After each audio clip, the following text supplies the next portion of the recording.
All right, we are live. Welcome back to the Entrepreneur Hour. If you've been watching the show, I always have on guests that are innovators and entrepreneurs, or have something that an entrepreneur could really understand and learn from. Today, may have saw Julio on my show before, but Julio is if you haven't met Julio before, I'm gonna explain. Julio, I met through Paco, you've seen probably many times on the show. Julio has a business called Latino Sports. He has an Airbnb business. He has a translation business, but he's running for Congress today. So, Julio, talk to the people about today. What's going on? Yo, man, I'm doing this because I believe that there's so much potential in terms of business. I believe economic development is the key to getting out of poverty. It's not about, I like that. It's not about, we can deal with all the problems that poverty entails, right? Housing, unemployment, crime, health. All these issues are important. But what's the fundamental, way to deal with a lot of this is to end poverty. If you have poverty, and I'm a prime example because Miguel, I'm 68 years old. Guys 5 years older than me and 5 years younger than me that I went to school from first to, let's say, high school, they're all dead or in jail or like messed up. There's generations that have been, no opportunity, right? So they had, out. I was one of the lucky ones, man, that was able to escape that reality of the gunshots, the fires, the bad schools, no support, nothing. And today I have 3 small businesses that have helped me, at least survive to the point that I'm comfortable. I'm not super rich. I don't drive Mercedes and I don't have gold and, but I am super rich because I raised 3 kids. They're all professionals. I got 8 grandchildren. They're all doing extremely well. And that all comes from the fact that I've been able to provide for them without having to go through stress in terms of, like where I'm going to get money. I got to go out. I got to do something illegal. I got to do something. Make opportunity if you don't have it. Yeah. So my platform has always been very simple, man. Like if I've helped people in my block, for example, when I started my guest house, by the way, which was before Airbnb. So if I would have had some knowledge of people, perhaps today you'd be talking to the guy who's the owner of Airbnb. That's what we need to change in the Bronx, actually. I know we got to change that because we always come up with great opportunities. Urban wear, hip hop, breakdancing, salsa, billion-dollar industries around the world. And how much money has come back to the Bronx? Nothing. So I was telling somebody yesterday, there's an app I know about because I'm in the tech industry. I came up with this idea maybe 10, 15 years ago. They just raised $35 million for the same exact idea. And I was like, man, if I would have had Meta Bronx 15 years ago, but we need it. Now it's here. We need people like you to get in the office and really understand how entrepreneurship can change this whole landscape. But go ahead, go. And the other thing, Michael, that we have to learn, I might say your name in Spanish, Miguel. Miguel. That's what you call it. It's the fact that we got to change the mindset of when we say business, because it took me a long time to understand that making money is not a bad thing when starting business. I came from a very leftist background that capitalism, those are money is the root of all evil, all that rhetoric that kept me from actually getting into business much younger and having the concept that perhaps would have made me a multimillionaire. That wouldn't have made me different. In fact, the more money I have, the more I can do and help the community, because I've helped the community in so many ways, which is why I get a lot of support. We've helped many young people start businesses. I have helped young people come through Latino sports and get a better job now, ESPN or with the New York Mets or with the Yankees. I've helped individuals in my block when I started my guest house, and then Airbnb kicked in. I showed them how to do it. I said, look, if you got a room and you hook it up and you just make it, presentable and, do this, so I now have, there's about 9 different people that I've helped where they can make some extra money by renting a room in their home, right? So we've always done this. And the difference is that we have to get rid of that mindset that you have to go to a business school or that you have to have, the conventional business plan. And you have to have all this paperwork, which a lot of us, we just don't have that training. No doubt. All my businesses, and this is why I think my next book, I'm gonna have to skip it up and make this one my next one, because when I've gone to the different places and spoken to young people, and I told them about my 3 micro businesses, especially like Latino Sports and the guest house, and this one with the translation. How did you start that? And it wasn't that I did market research. It wasn't that I went out there and did all this studying about what was the trend. Hotel industry. No, I just bought a house, man, for the first time, and I got 5 bedrooms, and I'm by myself. And I'm saying, what am I going to do with 4 extra bedrooms? And then I started thinking, maybe I'll do furnished rooms, which is what people do. And I said, nah, man, furnished rooms, I don't want to become like a landlord, having to watch people pay rent all the time. And that's when I came up with the idea. Wait a minute, I'm only 2 blocks from the train stations. People pay like $300-400 a day, a night in Manhattan.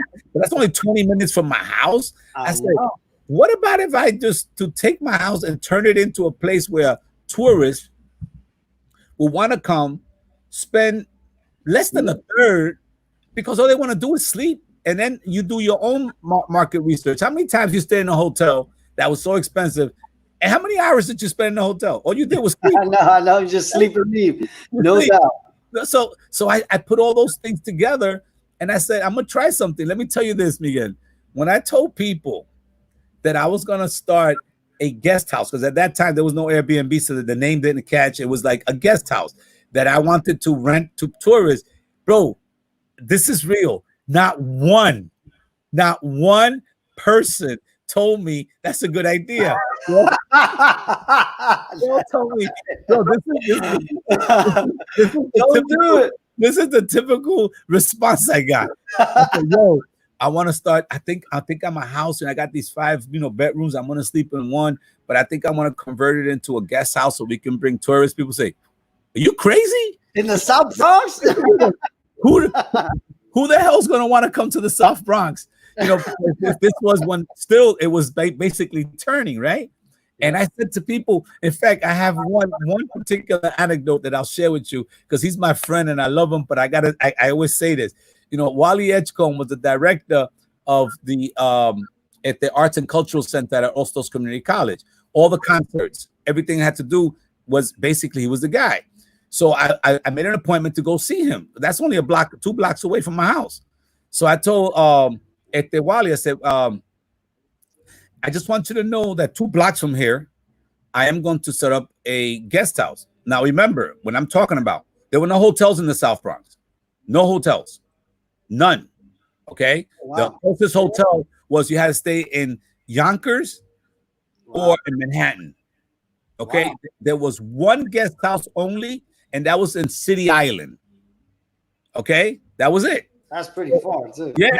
So I told Wally, I said, Wally, listen, I'm going to have 5 bedrooms. I'll probably use one, but depending on the situation, you have concerts here, right? And you bring guests, you bring artists. And what do you put that we basically have a deal with? And I said, well, wouldn't it be better if you can just be like so close to them and they could be here and I can charge you much less than a hotel? And he told me straight out, he said, Julio, I appreciate it, but who the hell's going to want to stay in the South Bronx? And I left there. I thought I had a gold mine. I figured that's my first guess. That's my way. I bring some people here because I didn't know too much about the internet and all this other stuff. I just figured I have a guest house. But if I go to people like him who brings people here, they'll stay here. And I walked out of there like somewhat depressed. So one of my lessons to life is that you don't let dream busters break up your dream. So I don't believe in dream busters. A big thing is what? innovation is almost always looked down upon, almost always, because people can't see it. So innovators are pretty much the people that can see it before everybody else can. So a lot of times you're gonna come up with ideas that people can't. They're just not gonna see it. It's be like, that's a bad idea. But look at the industry now. And if I would have allowed that negativity to break my dream, including members of my family that told me, bro, why don't you just do a furnished rooms? People are always looking for rooms, and I said, no, man, this is a different industry. I want to be able to bring, well, all to tell you that as of a year ago, when they did this survey, my house is the third most popular place in the Bronx to stay, according to the Daily News, and the two in front of me are two hotels. And I have, if you look at my log, everybody comes in, signs in where they come from. I can prove to you that we brought more people from around the world to the South Bronx than Bronx tourism. Wow. So we got to make that connection. I think the Bronx tourism website, we gotta have some type of connection with you. I like to see you can see all the countries, because they list what country they're from: Chile, Argentina, Uruguay, France, Brazil, Belgium, Finland, and bro, I've had people from places that I didn't even know existed. So businesses that I developed, and it was an example. So when I speak to young people, and I use that one, of course, I can say this, different stories, which are very, very exciting about Latino sports, how that started, how my translation business started. Me walking down the street, somebody saying, yo, can you help me translate something? And then next thing you know, I started doing some stuff. So I want to write something, because I believe that the weakest ink lasts longer than the loudest mouth. Ooh, so that's pretty dope. I like that. A footing, an understanding. There's a different way to start businesses, because young people, no one is reaching out to them about business. They're talking to them about, everybody wants to be a sports star. Everybody wants to be a rapper. Everybody wants to be whatever. There's so few. So somebody got into with that. So that's what I want to do. You need to write that book. I'm working on a similar book. Every Wednesday I record myself trying to make it, because so what I believe is that in communities like we come from, we're only taught 3 ways out. At least when we were coming up. When I was coming up, there was 3 ways out: entertainment, either through sports or music, or the other life, the life that may take you out of this planet, right? So basically now entrepreneurship is never been easier. Technology has never been easier. Innovation, the Bronx is built on innovation, but we don't really have the tools around us to create it. And I was talking to this investor last week, and he was talking to me about something me and you have had conversations about. He said, look, us as communities have to stop thinking about our spending power and start thinking about our investing power. Right. And you know how right now we always are said, oh, we have the largest spending power between Black and Latinos. But if we could take that same money and invest in innovation from communities like we come from, we could really change this whole situation. Like, we don't need outside help. We can invest in our own things. And when things explode, we reap those rewards. Right now, the people that reap the rewards are the investors not from our communities. They'll invest in hip hop and then they'll take all the money outside of the Bronx. But we can't invest. If the next hip hop comes along in the Bronx, we need to be the ones that invest in it, because then we'll reap the reward.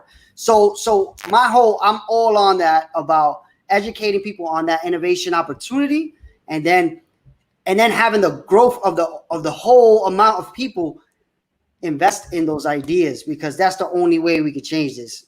One investor. So just so you understand, there's this thing called crowdfunding. And I'm not even talking to you, but you have a business that may reap this reward.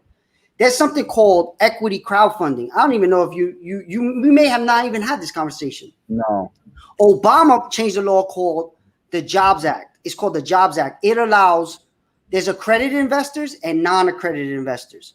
An accredited investor is somebody who's worth over $1 million, not including their home.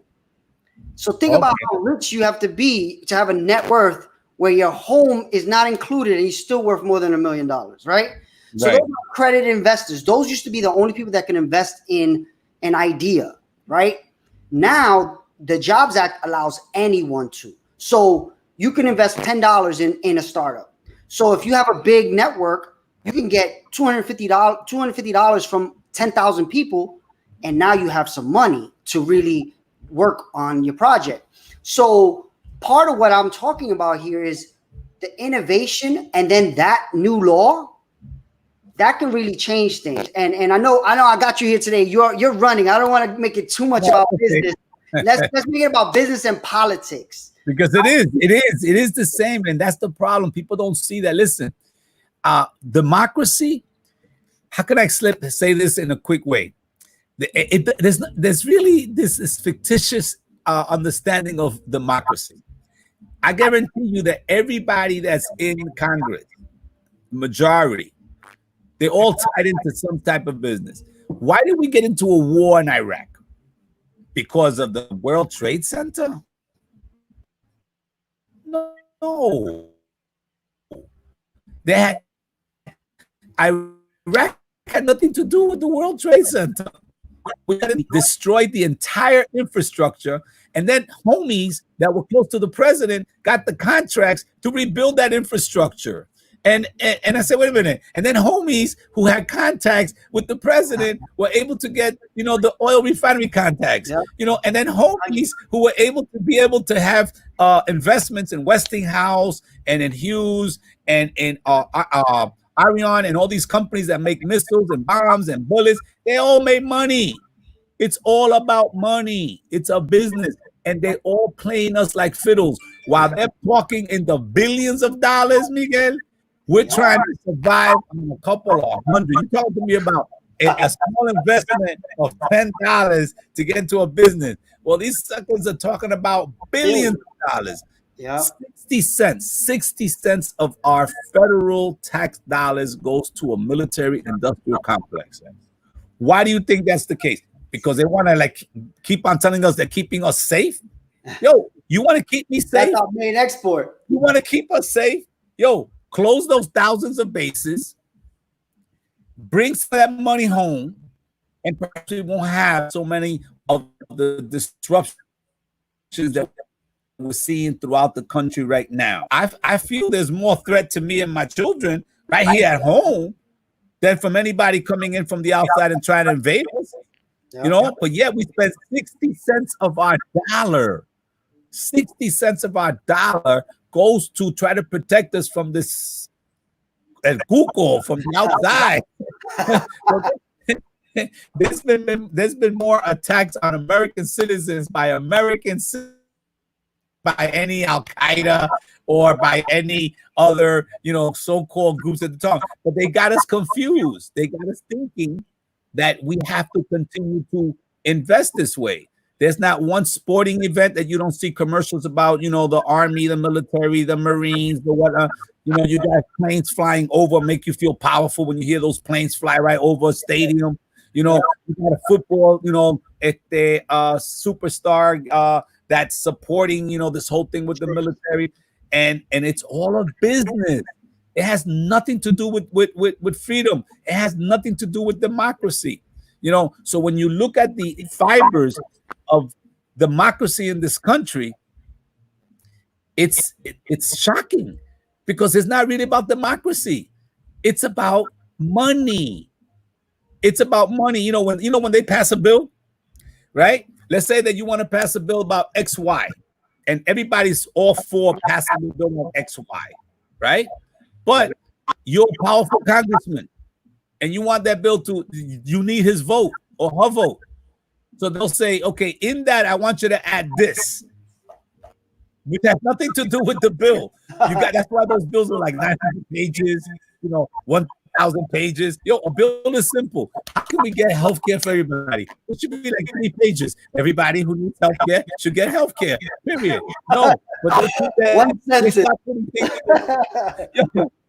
things. They put so much stuff in there. It's called pork barrel, right? And everybody wants a piece of the pork. It's like a negotiation, right? It's like, oh, if you want this, I gotta get this, and then I gotta get this. So what does building a waterworks in Oregon have to do with healthcare? Or what is the fact that for housing you got someone to pass a law that you can allow you to grow hemp again in Tennessee? How do these things happen? It's all about business, and we are not in there. That's why I said I'm a congressman. I get in. I'm not interested in building a career for 30 years and being like, being remembered as the congressman from the South Bronx. Yo, I want to go in there and see, okay, I want to learn about these laws you talk about. I want to be able to bring them down to my community. I want to be able to make some new laws that would allow our community to also get into business opportunities, because all the tax laws, and this is very, very, very important, all the tax laws that have been ever passed have always been to benefit the rich. Very few tax laws. I'm gonna break down a story this investor told me. Let's get that straight first of all. So he basically said, this is how it went down. You will never find it in a history book, but this is how it went down. Slavery was over. The slaves went to the north. They were like, oh, it's cold up here. Let me come back to the south. They went back to the south. They were like, hey, we need work. Give us some work, master. The master was like, whoa, I'm not your master, but I'll give you some work, but you're going to have to call me boss. Don't call me master. Oh, but also you can't work for free, so I got to pay you. All right, pay us whatever you want to pay us. So pay us. So, all right, come to work every day. You make money. All right, but where are we going to live? You can live on my land here. All right, master, we'll live on your land. No. Call me landlord. Call me boss and landlord.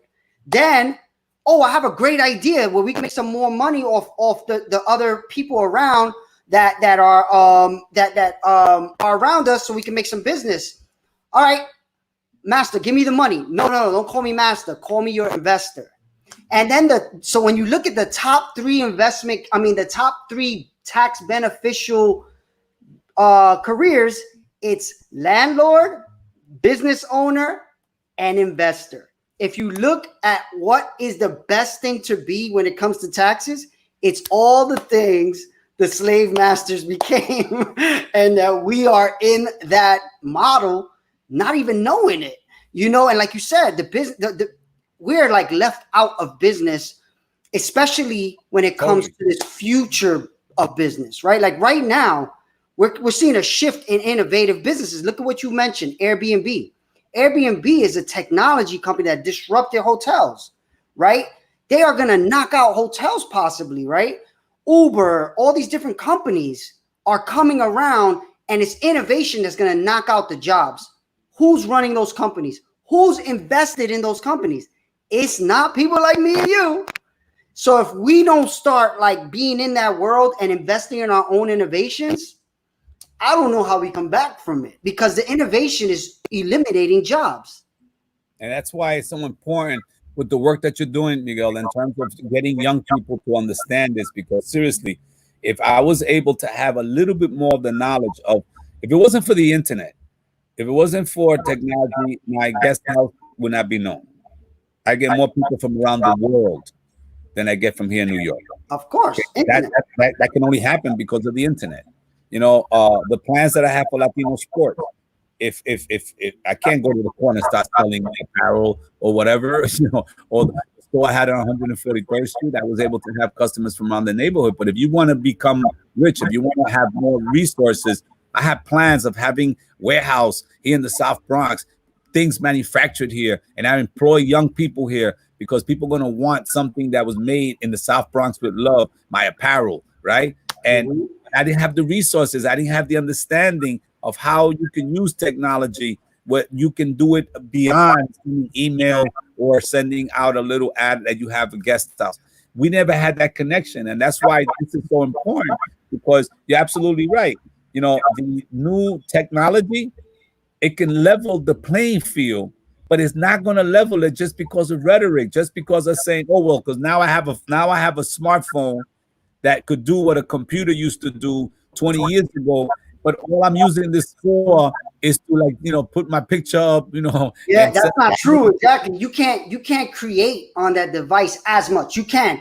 And as I get more and more understanding of technology, I am seeing people create on there, but you can't create $1 billion business on a phone. You're gonna need a computer to really get busy. So yeah, you're right. And Miguel, and another thing that I want to warn people about is that while we're looking at these gadgets and the gadgets that I'm in right now on our computer, technology is so powerful, but we're not looking at also how technology is going to be used and is already being used against us. Because every time that you click on a picture that your grandfather sends you, or that you click on something, a comment that somebody made, you just think you clicked, but you did much more than click. Yeah. You open up your chest and you open up your brain and you put it on that click. And whoever's collecting that data, bro, they know us better than we know ourselves. And that information, they're playing with it in such a way that this is the other second part of the Snowden deal that I keep on repeating and repeating and repeating and repeating. Everybody remembers Snowden and the fact that he's who he is today. Some people call him a patriot. Some people call him a violator of democracy. They want to hang him. They want to kill him. I believe he's a patriot. This guy's a true patriot. He believed that what the CIA and NSA was doing was wrong, and he's right. And everybody just focused on the fact that he was the one that broke out the issue that every conversation, this video conferencing right now, every text, every fax, every email, everything is gathered somewhere about his faith. Okay, and that blew people's minds because it wasn't just here. He said, no, we're doing that all over the world. So that really blew people. So the scariest part of that data that most people don't know, and I know because I'm in technology, is that data can be easily used to manipulate your intentions. And so when you think about Miguel, you're so hot on it because, bro, you just said it. Nobody paid attention to the second part of his presentation because people were so freaked out to the fact that you need to tell me that every single conversation, every single fact, every single text, everything is being in. His second comment was more enlightening. He said, it's worse than that. They can get you to do things. Yeah. So I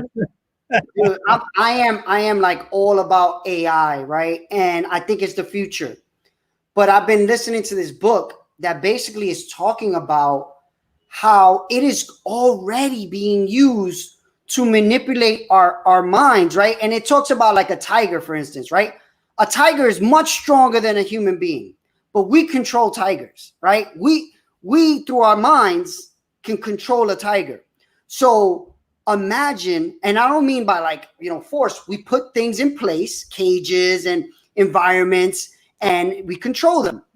AI is already starting to do that to us. And if you look at what happened with Trump in the election, that's one of the first proof points that this is a control mechanism that can be used as a laser to really create some type of conclusion that the people knowing how to control it want. So that's another big thing I really talk to young people and any minority listening. You have to start understanding and getting into this world of AI technology. I don't even think it's an option anymore. Either you do and you're going to be better than most, or you don't and you're going to be totally screwed. And I honestly believe that. But talk to us more about how you see all this working with politics. Because like today you're running and you're on the show with me and people are voting for you right now and you're on the show with me. Talk to anybody watching about how you think this entrepreneurship, this future technology, and you potentially getting into office, how all this works? Well, I mean, right now, as I'm talking to you, all the other 11 candidates are running around like the Keystone Cops, going to all these different polls, you know, showing their face and whatever. And I was trying to be different. So we were doing that late last night, but I called it a ninja crew, and we were out in the streets, and we tried something different instead of going out there today. And because I know I don't have the resources, which is another issue. You know, small minority persons, businesses, you know, we don't have the resources. If you try to do what others are doing that are much higher level, you're always going to be falling back. You're going to always be falling back. So you got to be creative. And one of the things about being poor is that, you know, poverty creates creativity, right? No doubt. So, you know, like it says a perfect example. Everybody is spending money on posters. Everybody is spending money on, you know, volunteers to go out there today. People are paying them to go out there, right, and give stuff out. There was one guy that has recruited over $1 million some in this campaign, and he's been sending stuff out every single day, bro, in the mail. Okay? Advertising like crazy. So let me just give you an example. To do a mailing for every single person in the district who's a registered Democrat, you have over 100,000 people registered. Only about 12,000 maybe might come out, right? But okay, you want to give more. Well, it costs about $40,000 to do a mailing. You know, and that's not that's per mailing, right? That's one. So there's a guy here. I've been getting one every single day. Every single day, Miguel. For the last, man. Yo, I listen to Pandora on music that I select. I heard it too. And the music that I select, which is probably different from the music that you select, right? You're right. They are basically sending me messages, and you what I listen to two different, yeah, right? So these people are using all that money. So, you know, my thing was, okay, I don't have all that money, so I'm gonna stay home and twiddle my fingers. No. So we were doing different things. You know, we were using, you know, Facebook. We were using, you know, at the Google ads. We were targeting certain things, but it wasn't just using that technology. It was also knowing the community. If you don't know your community, check this out. We had put in 3 ads through Google ads, right? And 2 of them were in English and 1 of them was in Spanish. And bottom line is that we could not get the 2 English ones approved for whatever reason. For whatever reason, they said that they were we forgot to put something on the end or whatever. Anyway, make a long story short, the Spanish one, for whatever reason, I guess Google people don't have enough people with the Spanish. They're cool with the Spanish ones. So they approved the Spanish one, which was only like 15 seconds, right? And the 2 English ones that were 30 seconds, we still couldn't get it approved. I was frustrated. So I want everybody who picks up a phone in the entire district to see my ad. But what I noticed was when I started looking at the analytics, I noticed that we were getting a hell of a lot of views on that Spanish ad. You know, meaning that over 50% were engaging in it. So you know how this works. You know, you put it out and you say that, you know, 10,000 people looked at it, but it doesn't mean 10,000 people actually saw it. But the people who actually engaged by clicking and watching the whole 15 seconds, bro, that was very high. We had like a 49 point something percent. That's really very high. That's really we had like 14,000 people that looked at that video. And then it hit me. 67% of the district is Spanish, is Latino. Whoa. So I told them in California, yo, switch it. Forget about trying to go to Google. Put it all on Spanish, right? That's what, you know, being innovative is one thing in the technology, but if you don't know your community, if you don't know the consumer, you don't know who you're trying to reach to, it's like being a teacher. I was a teacher. Being a teacher and being well prepared. You prepare a lesson plan and you want to bring it down to the students. Students ain't interested. They ain't interested because you don't know nothing about these students. You know, maybe a third of them are living in a homeless shelter. You know, maybe a third of them are going home every day and seeing their father or their mother's boyfriend, take it out on them, and they got to bring that shit to school next day. And you want to come in with a perfect lesson plan, right? And present it to these kids who probably didn't eat last night a good meal. You don't know nothing about these kids. You don't know nothing about them. So it's the same thing in technology. You can have all this technology at your disposal.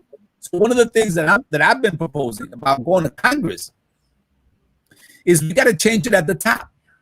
We got to change it. You need support coming from the top, because if you can have all the best ideas here, Miguel, but if you don't have support coming from the top, so one of the things that they asked me about my office. I have an office. Let's say I become congressman. I have an office. My office is not going to be a Congress office. You're going to come there. Can you help me get an apartment? I got messed up in this job and they want to give me this, or I need a visa. I would turn my office over into an organizing tool. I would like to get, if the interns in there, I want to start organizing. I want to have monthly forums. I want to have this type of conversation throughout the entire district. I want to have forums where we invite people to come. And let's talk about that. Before this pandemic took place, we had 3 forums before the pandemic. Every month we had one. The first one was people would, I'm very much into Puerto Rico, and I want to help Puerto Rico. But Puerto Rico gets involved in this political nightmare, which is, like you said earlier, and we agree, they control us. So while people are fighting for independence, people are fighting for statehood, people are fighting for Commonwealth, but guess what? You're fighting against people that nothing is done. So I came up with the idea with some friends. Let's focus on something that can really help Puerto Rico. And we found out that there's a law called the Jones Act that doesn't allow ships to be able to come to Puerto Rico unless they go through a U.S. ship, which has to come from Jacksonville. Much more expensive, right? Much more expensive. That's why everything, if you go to Puerto Rico and you see the prices on stuff, you say, wow, right? Well, we decided to target that. And that is a federal law. That's a law in Congress.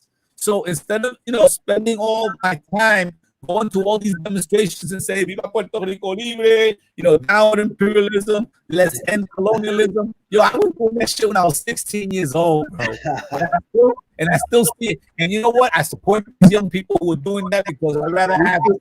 It's needed. Yeah, it's needed. But let's not get it twisted. Learn.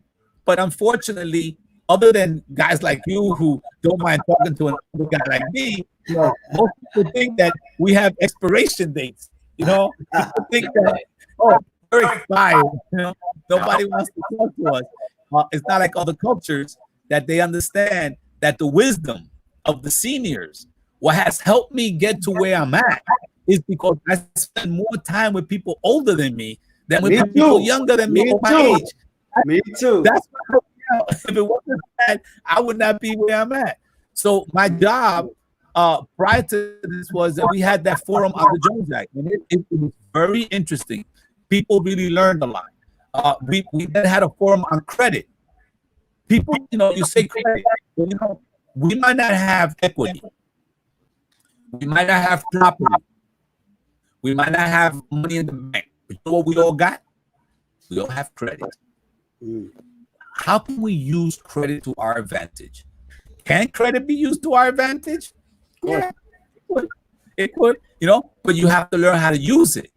So we had a forum, a free forum, when we invited people.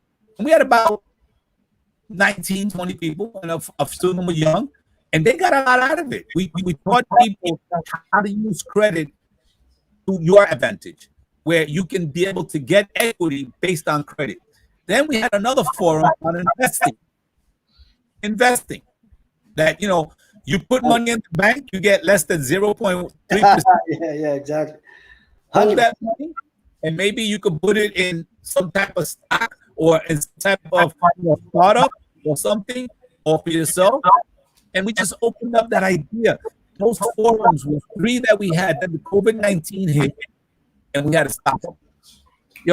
I win this congressional race, we're going to amplify that throughout the entire district, which is the poorest urban congressional district in the United States. And the only way we're going to get a pardon is economic empowerment. Hit that clear. I can talk to you about health. I can talk to you about COVID-19. I can talk to you about crime. I can talk to you about police brutality. I can talk to you about, if the apartments not being affordable. I can talk to you about all of that. But if we don't have the resources to be able to engage in any of that, it's going to be, same thing, same old. And I'm 68 years old. I don't want to waste my time. I do not waste my time. I go on Facebook and I see people criticizing this person because they want to be more black than Latino. And this one wants to criticize this one because he said something that was not correct in terms of whether he's gay or not gay. I mean, Jesus Christ, man. Let's focus on what we really need to focus on, which is our community. Poverty. That's the problem. No, I think, sorry, my sons will come and ask me a question. I agree. Part of what I think needs to happen is, this is why I love having people like you on the show, because politics, I feel like in our communities, we're left out of it in a way. And as I became more and more involved in it as an entrepreneur, that's how I got into it, because I started seeing the opportunities of how entrepreneurs are looked at by politicians to help them figure it out, because most politicians are not business people. They don't come from business, but they understand the power of it. So I started getting in more conversations, and they started bringing me to the table on all this technology stuff. So I started getting more involved, speaking to people like you that were running and stuff like that, and just starting to try to understand it. And to be honest, I still don't fully understand it. But it's okay, because it's very complicated, bro. It's complicated. And a lot of times something's happening, and I'm like, I don't understand what's going on. And I talk to people like you, and then I'm like, oh, all right, I get it now. But then there's a lot of opportunity that I don't even know about. And I know a lot of the politicians. So like, for instance, we had a conversation with you maybe 6 months ago. I don't remember when it was. And I was telling you about Meta Bronx. And you were like, hold on. Your local councilman is not funding you? And I was like, no, what are you talking about? You were like, local council people have to fund things in their areas. You need to go to that local council person, tell them what you're doing at Meta Bronx, and see if they'll give you some type of grant. And we were like, all right, but how do we get a meeting with them? You were like, hold on. Boom, you made the call. You got us the meeting. We're in the queue to possibly get some money from our local councilman. And now we've been doing that for more and more council people that we know, that we are close to our district. So things like that, I didn't even know. I know politicians, I just don't know to ask that, and it took you saying that and then making the call to make it happen. So Michelle says, I don't understand, or she don't understand the politics game. And part of what I remember, the first person I told this to, there was two people. It was Amanda Septimo and AOC, because they were the first that I had conversations with, because I was in the Hunts Point area. And I was like, look, you guys have a really good understanding of this, but somehow you got to give it to the public somehow. AOC ended up doing it because she ran for Congress and won. Now Amanda's running for something else, and it looks like she's doing a good job. You've educated me a lot just in conversation, about, you've even took it back to like Fidel Castro. If you don't know it, Julio brought Fidel Castro to the Bronx. So in doing that, he wrote a book about it and everything. And I remember asking you about it, and you broke down how Fidel did it in Cuba.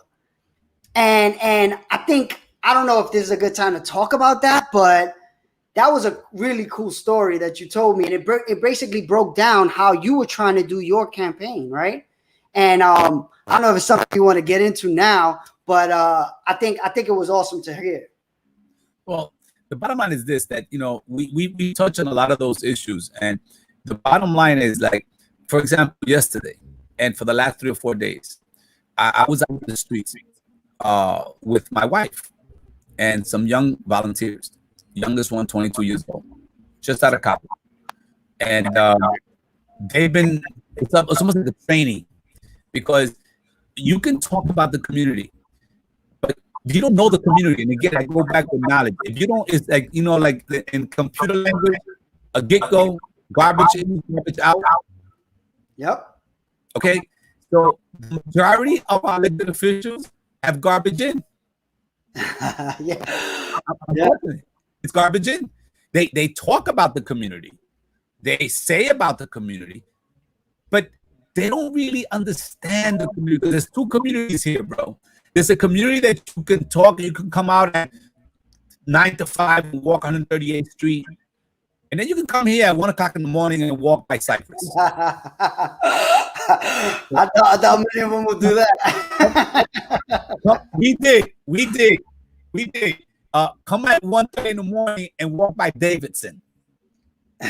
up, and I'm telling you, it's just, there's more people out there at night, because remember, less than 8% of the people in this district, the poorest urban district in America, less than 8% own their own residence.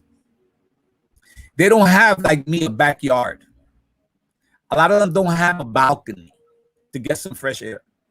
So if you're hot and you're pent up because this is pandemic and the parks are closed, what do you do at 11:30 at night, man, when it's hot? You know what? They're all out in the street at night. Bro, I can show you some pictures that will blow your mind. We met more people walking out at night, and every one of them, and hopefully they follow through. They say, yo, they gonna come out and vote. Some people told me, yo, bro, you don't have to say anymore. I'm voting for you. And I said, but I didn't tell you. I said, no, listen, you don't understand. I have never seen somebody in the street. First of all, I've never seen them walk in the streets in the daytime. 1 o'clock in the morning. Bending over there and putting something on chalk with some young people and with his wife. One guy told me, yo, I got you simply because in the 66 years that I've been following politics in the South Bronx, I have never seen the wife of an elected official in the hood with him. I got you, bro. I got you. So people who are at that level, a lot of them told me, John Waldo, I don't vote. I don't get involved. Why? Because they're the ones who have been totally forgotten.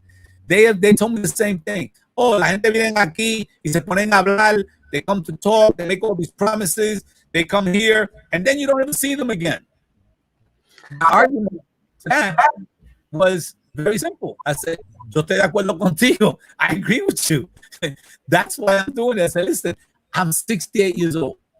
I'm not looking for a career in life. At 68, hell no. I'm looking to just book to my house in Cabo Rojo and spend what I do.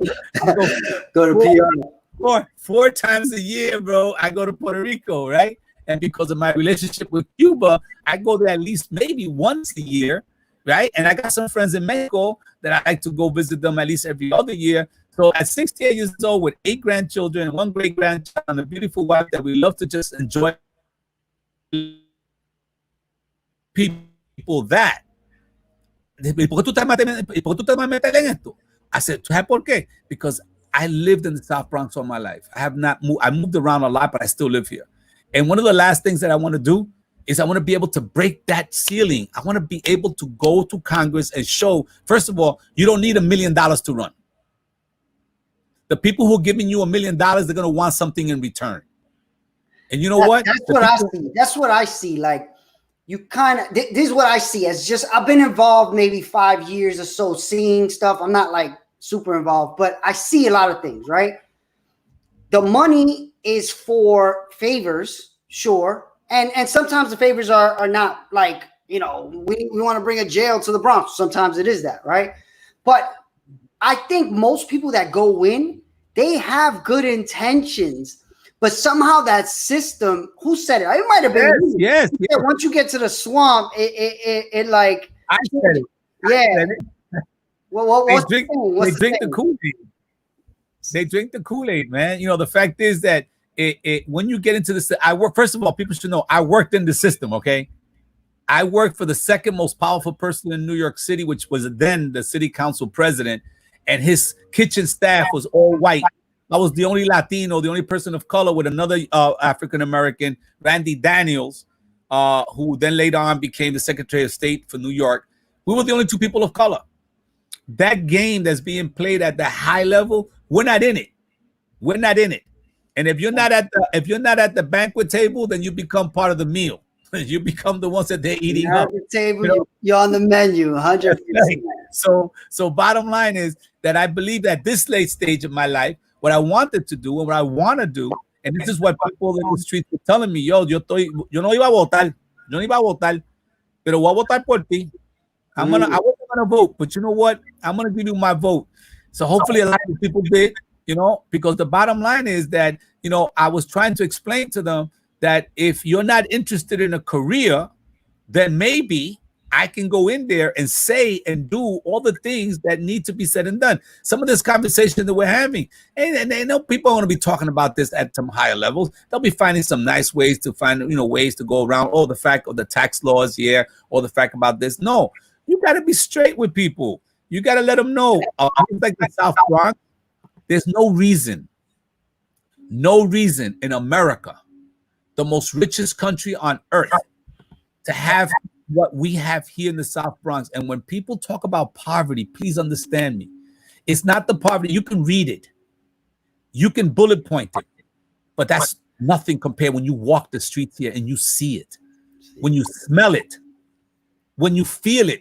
I actually was afraid, man. I walk the streets all the time. But when I started going out at night with some folks, I went to some parts and I said to myself, yo, Julio, are you sure you will be here? I mean, dudes were rolling up, people with the hookah, the music. But you know what? I quickly remembered that this is now different from when I was 12, 13, 14 years old living on Caldwell. And we're in probably one of the worst economic times in history, right? Yes. And I remember that's the way it was. The pump was open, people were outside with their little radios, people were on the fire skates. You went to Caldwell Avenue in the 1960s to 70s at 11 o'clock at night, and you thought it was 3 o'clock in the afternoon. So when I went to these places and I saw this thing, except that now they also had firecrackers and freaking cherry bombs, and it felt like you were in the middle of a war. That added that different, factor was added in there. Yeah, sometimes you can't tell the difference between firecrackers and fireworks and guns, So and I know some hoodlums that would love to use this opportunity to try out their ammunition. And they go to the roof, they blow some firecrackers, and they go pop, pop, pop, pop with their automatic rifles. I know that. So the bottom line is that when I was there and I felt that little fear coming in, because I'm telling you, man. What we saw, you can't read it.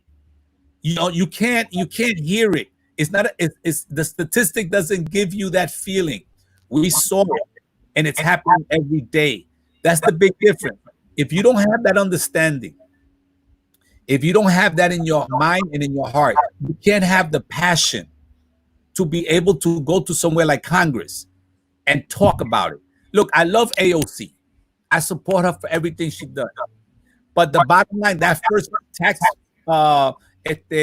incentive that we got of $1 trillion, like a grandfather that I am, like a father that I am, I love my children, I love my grandchildren. But if they do something wrong, I got to tell them what they did wrong. Sure.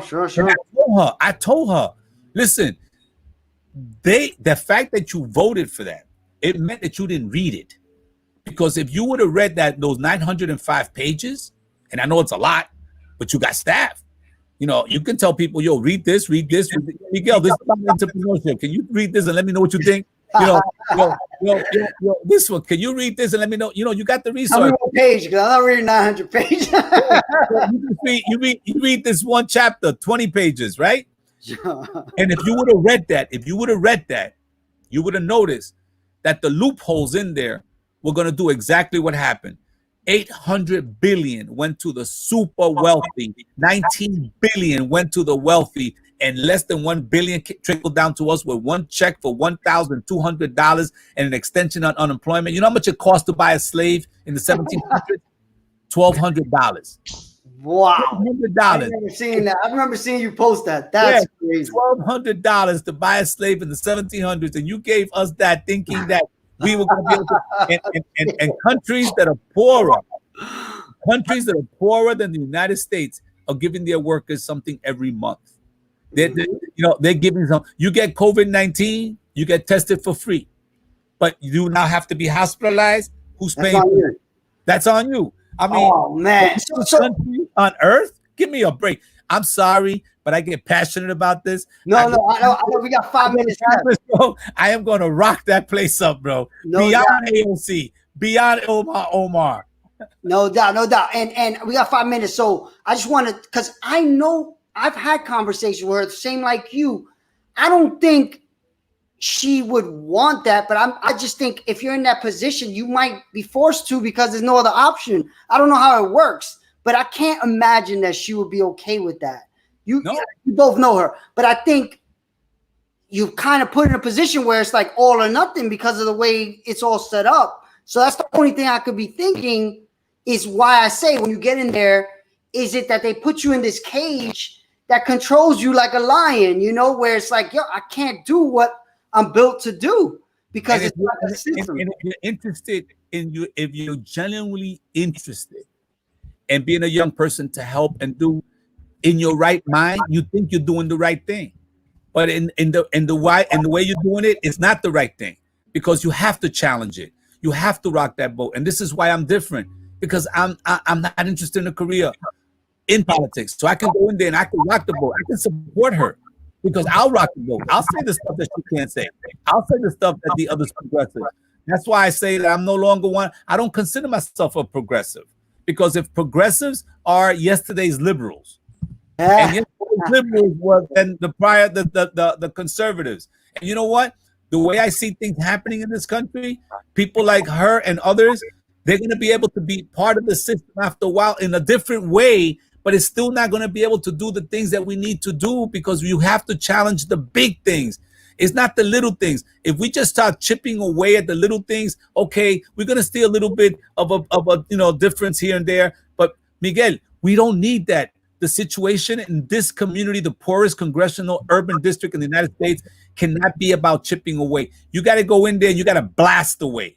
You got to do like I did with bringing Fidel Castro to the Bronx. You got to be able to talk to Republicans. It was Republicans, by the way. It was Republicans that were the ones who gave me permission to use their name to do the press release. Republicans supporting, who were all capitalists, who were all like millionaires, I know. giving me permission to put their name on a press release to criticize Giuliani for disinviting Arafat and Fidel Castro. How did I do that? How did I convince capitalists when they told me, Julio, you crazy? You want us to give you permission to use our name? We're capitalists. You want to support a communist? But it's not about communism. It's about money. When I explained to them, why was Lee Iacocca in Havana a month before? Lee Iacocca used to be the chairman of Ford, transferred over to the Chrysler when Chrysler was coming down. He helped build it up. And he was in Havana on a picture of New York Times pointing to Florida, saying how he had thousands of cars in Florida that he could sell in Cuba, but he couldn't because of the blockade. I said, why do you think this capitalist? Why do you think this capitalist is in Havana? Because he's a communist? Hell no. He's the green opportunity.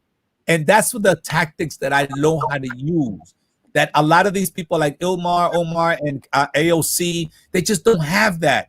They're still learning how to develop the system. Well, you know what? I will support them, but I don't have time. My community doesn't have time. What I see at 1 o'clock in the morning in my hood, we don't have time. The number of kids that I spoke to yesterday, I spoke to a group of about 9. When I walked through the corner, this guy was saying, can we curse here? Sure. Okay. Okay. I overheard these guys on these bikes. They were saying, fuck Julio. Fuck Julio, right? Fuck Julio, because people were in the corner and they were stenciling in with chalk, vote for Julio, right? And some of them were going around giving out my cards and putting on cards that Julio. So I hear these young people. There was about 8 of them, just standing in the corner saying fuck Julio. So I walked up to him and I said, yo, excuse me, this is me. And the guy I said, oh shit, this is me. So I put down my mask a little bit because none of them had masks on. So I put down my mask and they saw my face and they said, yo, man. And I said, listen, let me just tell you real quickly. And when I gave them my 2 quick minute rap about why I'm doing this for them, I said, now, do you think it should be fucked? Nah, man. Shit. Yo, and you see what this guy did. This young guy said, yo, say what you were saying before. And he was taping me on Facebook. And he put that shit live. That's dope. I'm talking, I'm like, yo, I'm tired of this shit. You guys are the future. Nobody's paying attention to you. Why do you think I'm here? You see these guys come here at this time. They walk here in the daytime with a truck or a car, and they're waving like this. Yeah, they're definitely not gonna be there at 1 a.m. I said, you know why they send you things in the mail? You know why they put ads on TV and they go by here in the car? They're afraid of you. They're afraid of us. They are afraid of our community. I'm not afraid. That's why I'm here. Yo, I had them all. If these people that's 100% true. I know Julio walks the streets. I gotta put my son on a video conference for school in 2 minutes. Tell the people last minute why should they vote for you and what can they do to help? Well, listen, the bottom line is if you've probably heard it all already, I am not a progressive. I'm a revolutionary, meaning that I want total change. I don't want bits and pieces change. I want to be able to turn my office into an organizing tool. I want to be able to use the voice of power in Congress to bring it down to the local level with somewhere that they've never heard of before. If you believe in that, and I'm only interested in the short term. So if you want to bring somebody else in and after 1 term or 2, yo, work with me. I'll work with you. I'll prepare that person. Because I got many things that I want to do in my life, and it's not going to be in the halls of Congress. But somebody got to go in there and not be afraid to say what it is and open those doors so others can move up. And if you believe in this, give me your vote. Talk to your people. If you haven't voted yet, go out there and give me that vote, and let's prove that at least this message has something real, because this revolution has to be televised. Awesome on social media. So thank you, Julio. Thank you for being on my show the day your vote matters so much. Definitely, everybody, if you're in his district, go out and vote. Any district you're in, go out and vote. Very important election. These elections are more important than the presidential election a lot of times to change things. Thank you. I gotta jump. My son has to be on a video conference. Be a good father. Say it again. What you said? I said you got to be a good father. That's why the relationship I have with my children is because I've always was there for them. That's right. So be there for your son. Go on. Thank you, everybody, for watching. Definitely go out and vote. And see you tomorrow, Entrepreneur Hour. Thank you, Julio. Anytime.